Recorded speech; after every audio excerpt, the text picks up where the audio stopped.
They wonder why we like to throw up a fist. Athletes were always slave to the racism around them. Do not be seen or heard. Do not fit the description. Slouch a little when you see them. Confidence scares them. There was a time where it didn't matter if blacks were in courts with judges or if they were in courts with rims.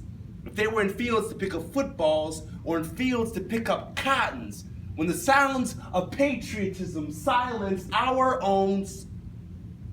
You ever seen a black man walk? It's like rhythm and meter done jumped above the page and decided to move and glide with spirit. You ever seen a black man walk in with a cold style like keep tap dancing? I'm here. See, there are messages in a black man's walk. You got to listen for Richard Sherman. There is nothing special about our survival. We're from the block where the best offense is a better mouth. Sports was the only time black people were able to practice their own wizardry. But once you fumbled your words, they rushed you to monkey.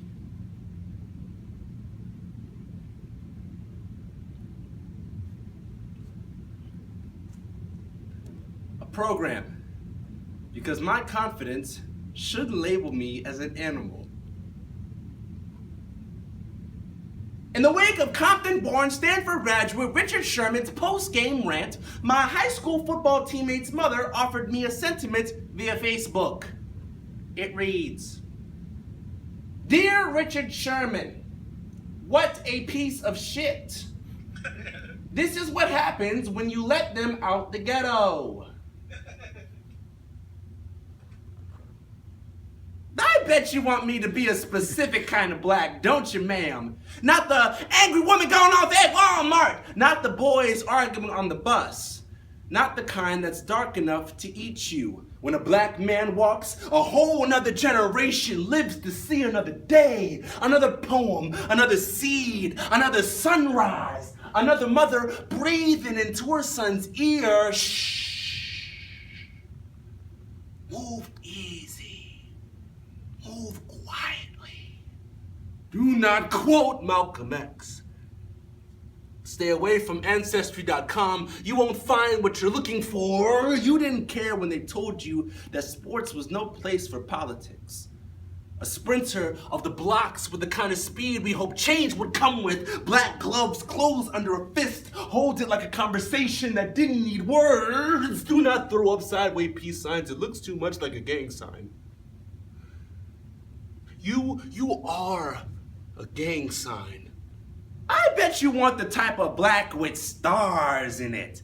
You know, the kind with a Oprah Winfrey suit or a Bill Cosby sweater. The I Have a Dream kind of black. And I bet you want me proper speaking. Pants above my ass in slacks kind of black.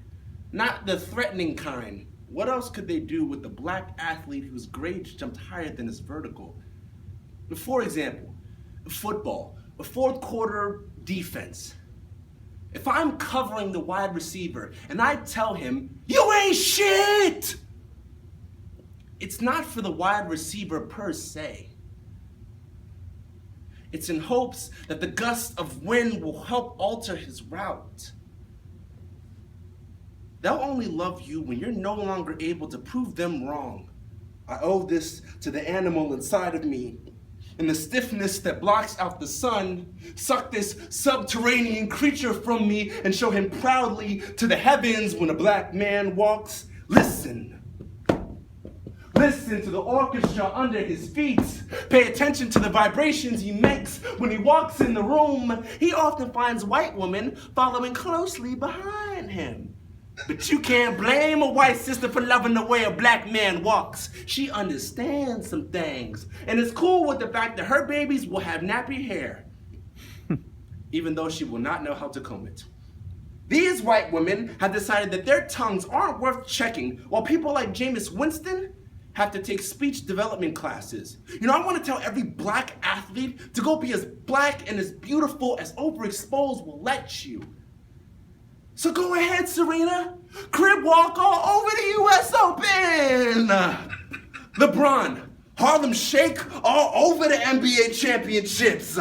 Gabby, rock a natural on top of an Olympic podium and be blasphemous black. The black kid's life always comes back to football. How when I saw cops on my block, we would call them pigskin. When my friend was arrested on attempted robbery, me and my boys would coddle over a telephone in hopes that the judge wouldn't sentence him to football numbers. It's all a game of magic, Sherman. I guess the greatest spell of white privilege is animal morphing. Genes spliced and triggered, detonation stones in my system, dissolve my brain, block my lungs, morphing. Because at the base of this, we know it's fear. And believe me, ma'am, black knows fear. We know the rows of sharp teeth you were born with, ma'am. We know that your rosewood whisper could rumble a southern manhunt. We know how it feels to walk through your hoods through your communities with our hoodies on. They want you to stir your dreadlocks in a pot, Sherman, and turn them into a dog leash. They want you to stare at a wall for so long that the next time you're in an interview, the only thing you can say is the wall's vocabulary. If you aren't careful, they will tame the fire that got you here. But if one man's trash is another man's treasure, then are you trash talking? Or are you simply a descendant of King Midas with too much gold stuck in your throat? I guess Muhammad Ali was a monkey too. I guess Michael Jordan was just one real-ass gorilla. Do not express yourself. Do not talk about raising your hand in class. You will just be another Negro without answers. The night has made lovers out of us lone wolves. My brothers are screaming we are endangered. He only sees red and thinks it is the shadow of the target on his back. Do not talk about being 6'4", 292 pounds. Don't you know that black bodies are weapons? Don't you know that they have weapons? Being black in America is a lot like being a grizzly on a hunting grounds. Everyone is scared of our claws, but claws are futile against bullets. But here I am.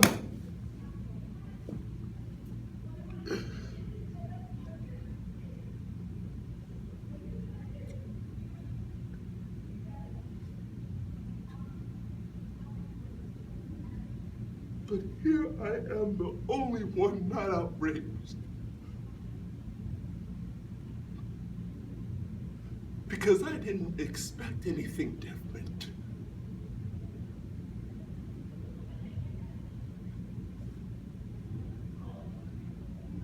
This is the beauty of my people. How we could turn tragedy into celebration.